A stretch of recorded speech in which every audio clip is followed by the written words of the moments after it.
क्या आप ज्योतिष विद्या में मानते हैं? अब भले ही आप इसमें ना माने, लेकिन कभी मौका आता है कि अपने हाथ या फिर अपनी कुंडली पढ़वाने का या फिर कोई टैरो कार्ड पिक करने का, तो फिर एक रुचि तो रहती है जानने के लिए कि भाई आखिर हमारा भविष्य क्या है। अब कुछ लोग ज्योतिष विद्या को विज्ञान मानते हैं, कुछ इसे सूडो साइंस मानते हैं, लेकिन इतना तो ज़रूर है कि सदियों से इसकी हर एक कल्चर्स में एक इसकी अपनी एक जगह है, और खासकर भारत जैसे देश में तो इन चीज़ों को तो काफ़ी माना जाता है। टैरो कार्ड रीडिंग की बात करूँ तो ये प्रथा तो 15वीं सेंचुरी में शुरू हुई थी इन इटली, और उसके बाद ये विश्व भर में फैल चुकी है। ज़रा सोचिए, यदि अगर कोई हॉरर को ऐड कर दे टैरो में, तो ज़ाहिर है अधिकतम लोग वो अपना कार्ड उठाने से पहले अपना हाथ पीछे कर देंगे। Tarot card readers across the world may not be amused, लेकिन author Nicholas Adams he literally turned the tarot deck on its head with his 1992 book called Horror Scope, HORROR Scope.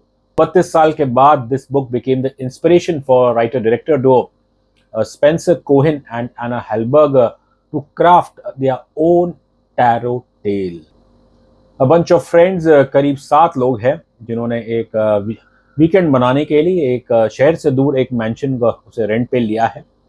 अब इनमें से एक का बर्थडे है, Ellyse का। अब वैसे तो इन सभी के बीच में अच्छी दोस्ती है, लेकिन क्योंकि जो लीडिंग कैरेक्टर्स है हेली एंड ग्रांट, इनका हाल ही में ब्रेकअप हुआ है, तो इसके कारण इस दौरान इन दोनों के बीच थोड़े टेंस मोमेंट्स होते हैं।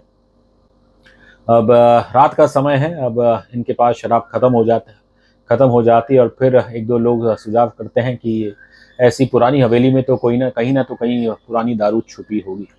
अब ढूंढते ढूंढते ये इस हवेली के एक निचले हिस्से के कमरे में जाते हैं जो बंद पड़ा हुआ है। ये उसका ताला तोड़ देते हैं, और उस कमरे में इन्हें कोई दारू तो नहीं मिलती, but they find N ancient tarot deck.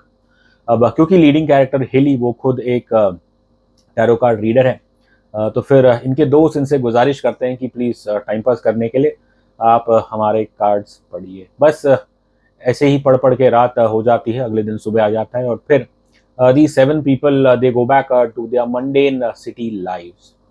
दुर्भाग्य से अगले ही 2 दिन में कुछ 2 दुर्घटना होती है, जो हिली को सोचने पे ये मजबूर कर देती है कि कहीं ना कहीं जो कुछ हुआ है इट हैज़ अ को relation with the tarot readings in the mention.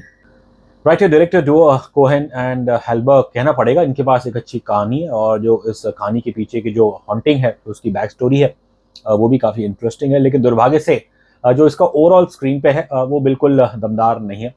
कई जगह पे आपको ऐसा लगता है कि बहुत ही रस्ट है screen play, and obviously it's not helped bye inconsistent performances. Screen play आपको रस्ट लगता है, और आप सोचते हैं कि भाई यहाँ तो किसी को टाइम भी नहीं दिया गया है टू ग्रीव। बस एक हादसा होता है, फिर एकदम से दूसरा हादसा, ऐसे ऐसे करके फिल्म बहुत फटाफट चलती है। और लेकिन जिस अंदाज में ये सब सीन्स स्क्रीन पे प्रस्तुत होते हैं, उनमें इतना मैं कहूँगा मज़ा नहीं आता है। हाँ, जो हॉरर क्वोशंट है, हॉरर लेवल है हर एक इंसिडेंट के साथ, उसके अंदर उसे मैं कहूँगा अच्छी तरह से उसे क्राफ्ट किया गया है, उसकी डिज़ाइनिंग अच्छी है। बट यही है कि जो इनकन्सिस्टेंट परफॉर्मेंसेस है बाय द लीडिंग कास्ट, तो वहीं पे मेरे ख्याल से ये फिल्म काफ़ी हद तक का मार खाती है। या लीडिंग कैरेक्टर जो हेली का है, played by an actor called Harriet Slater, कहूँगा इनका काम अच्छा है। अब ये कैरेक्टर ऐसा है कि मेरे ख्याल से अपनी उम्र से काफ़ी मैच्योर्ड है, और Harriet Slater, I think she seem to have this natural calm demeanour to play this character. हाँ, एक चीज़ पे आप ज़रूर हैरान होते हैं कि ये जो एंशिएंट डेक है ये तो पुराने हैं, और जाहिर है क्योंकि हेली ने इससे पहले कभी देखा नहीं है, तो वो एकदम से इन्हें पढ़ने में कैसे सक्षम होती है, आई डोंट नो। और दूसरी चीज़ आप देखेंगे कि इन कार्ड्स में, इनमें तो क्लियरली जो बॉटम टेक्स्ट है ऑन एवरी कार्ड, उस पर जो शब्द लिखे हैं उससे तो समझ के आ ही जाता है, आपको कोई एक्सपर्ट की ज़रूरत इसमें है नहीं है। खैर, लेकिन इसके बावजूद कहना पड़ेगा हैरियट स्लेटर, इनका स्क्रीन प्रेजेंस बहुत अच्छा है, और जो इन्होंने काम किया है इन्हें एक मैं कहूँगा एक इमोशनल क्वोशंट जो इनका है वो काफ़ी अच्छा है, एंड जो मेरे ख्याल से इन्हें हेल्प करता है to fight off the evil. Hiley and Grant, इनके बीच में ब्रेकअप जरूर हुआ है। There are some tense moment, but Hiley doesn't allow this to break her apart, especially in these grave times. There nothing wrong in playing a cocky character, लेकिन जिस अंदाज में एडेन ब्रैडली ये कैरेक्टर ग्रांट प्ले करते हैं, बहुत ही मैं कहूँगा ओवरली स्टेज लग रहा था, जबरदस्ती का मुझे लग रहा था। अब Jacob battalion who plays the character of Paxton, अब इनके रीडिंग में तो आया था कि जो फूल कार्ड आया था, बस इतना कहूँगा। जो इनकी रीडिंग आई थी और इनकी जो ये करता था, इनकी जो करनी है इस फिल्म में, वो बिल्कुल उस फूल शब्द को मैं ख्याल से जायज़ करती है, and he is not at all funny.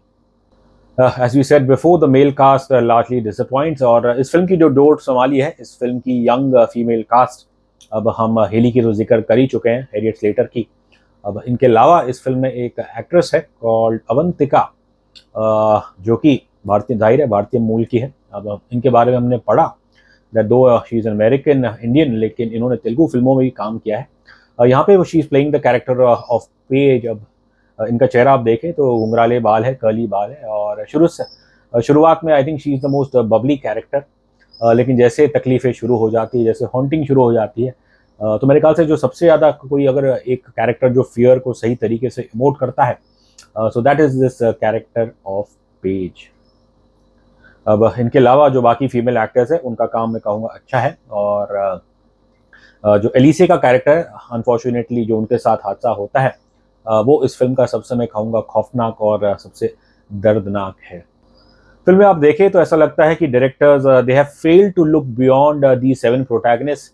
Then there is a character of an old lady miss Astrin, और फिर जो इविल स्पिरिट है। बस इन 9 कैरेक्टर्स के अलावा आपको कुछ खास देखने को नहीं मिलता है। ऐसा नहीं कि 9 कैरेक्टर्स कम होते हैं, ये बहुत होते हैं, बट जैसी ये कहानी है हॉरर फिल्म में, मेरे ख्याल से थोड़ा बहुत एक रिलीफ भी चाहिए होता है, not in terms of comedy, लेकिन आप दूसरे जो ऑर्डिनरी ह्यूमन बींग्स है, आप उन्हें भी थोड़ा दिखाते हैं। यहाँ पे आपको वो सब कुछ देखने को मिलेगा नहीं, इसलिए आपको ऐसा लगता है कि इस दुनिया में तो बस ये 7 प्रोटैगनिस्ट है, फिर मिस एस्ट्रिन बाद में आएगी और ये इविल स्पिरिट। जैसे अगर इविल स्पिरिट की भी बात करूँ तो इनकी जो एक बैक स्टोरी है, उसके अंदर इमोशन है, एक मैं कहूँगा ट्रेजेडी है। अब भले ही ऑब्वियसली अब ये एक खतरनाक साया है, लेकिन इनकी जो बैक स्टोरी है, वो मेरे ख्याल से दर्शक उसे बिल्कुल फील करेंगे।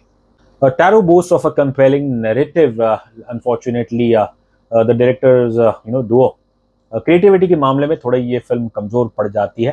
खैर इसके बावजूद मैं कहूँगा इस फिल्म आपको एक बहुत इंपॉर्टेंट संदेशा देती है, कि ये कहती है कि आप कुंडली कार्ड्स, ये ऑब्वियसली और जो स्टार्स है वो आपके फेवर में ना हो, लेकिन यदि आपने इन्हें अपनी ज़िंदगी, अपनी फेट मान लिया कि यही हमारी डेस्टिनी है, तो फिर आप एक नेगेटिव स्पेस में चले जाते हैं। और फिर क्या होता है, अक्सर जब आप एक नेगेटिव फेज में रहते हैं तो आप यू अट्रैक्ट नेगेटिव थिंग्स। तो बस ये फिल्म आपको एक सटली मेरे ख्याल से संदेशा देती है, कि अपनी ज़िंदगी की मौत का तो खैर आपके हाथ में नहीं, लेकिन यदि आप जीवित है, you're a person of sound mind, तो फिर अपनी ज़िंदगी की जो डोर है वो आप अपने हाथ में लिए। और फिल्म के अंत में जैसे हेली कहती है दैट फक फेट, बिल्कुल इस चीज़ पे मैं कहूँगा मानना पड़ेगा। और जो एक पुरानी कहावत है, God helps those who help themselves. रही बात रेटिंग की, तो मैं देता हूँ टैरो को 5 में से 2 स्टार्स।